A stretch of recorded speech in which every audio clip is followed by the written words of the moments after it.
Highways.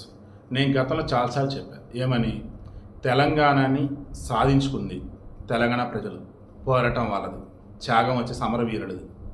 Telangana వచ్చిన తర్వాత ఆ ఫలాలు అనుభవించింది కేసీఆర్ కుటుంబం, దొరలు, ఇంకొంతమంది. సరే, నీళ్లు నిధులు అన్న విషయంలో కొంతవరకు ఓకే, పింఛన్ల విషయంలో ఓకే. నిరుద్యోగులను మోసం చేశారు.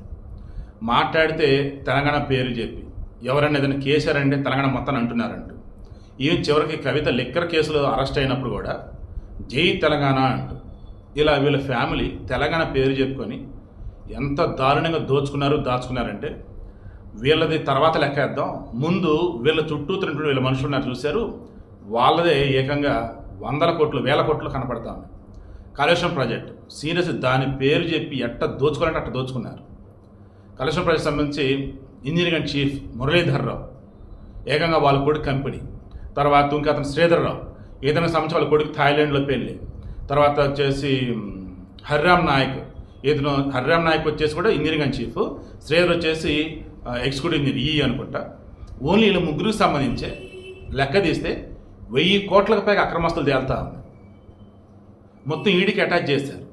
వీడికి ఇంటెన్షన్ చెప్పనా, తెలంగాణలో ఇంకా తెలంగాణ అంటే కేసీఆర్ అంటే తెలంగాణ అనుకుంటూ ఉన్నా, కేసీఆర్ ఫ్యామిలీలో మెంబర్లకు సంబంధించి రేవంత్ రెడ్డి గవర్నమెంట్ కావచ్చు, సెంట్రల్ గవర్నమెంట్ కావచ్చు, ఏదైనా ఇష్యూస్ ఉన్నాయి ఇదిగని చెప్పి ముందు పెడుతుంటే తెలంగాణ అంతటా అంటున్నారని చెప్పేసి ఎవరన్నా ఏదైనా అంటున్నప్పుడు ఏమాత్రం మీరు అయ్యో మనోళ్ళే కదా, మనోళ్ళు అని మీరు అనుకున్నారు అంటే ఇంకంకే మీరు మోసపోతూనే ఉంటారు. నా బాధ అంతా ఇదే. తెలంగాణ ప్రజలు చాలా చాలా మంచివాళ్ళు, ఆంధ్రాలో కానీ చాలా చాలా మంచి, ఓపెన్గా చెప్తే ఈ మాట. మన వాళ్ళు అనుకున్నారంటే ప్రాణం ఓడిస్తారు. అండ్ కుల మతాలు ఇటువంటివి ఏముండవు, అంత మనం అనుకుంటూ ఉంటారు.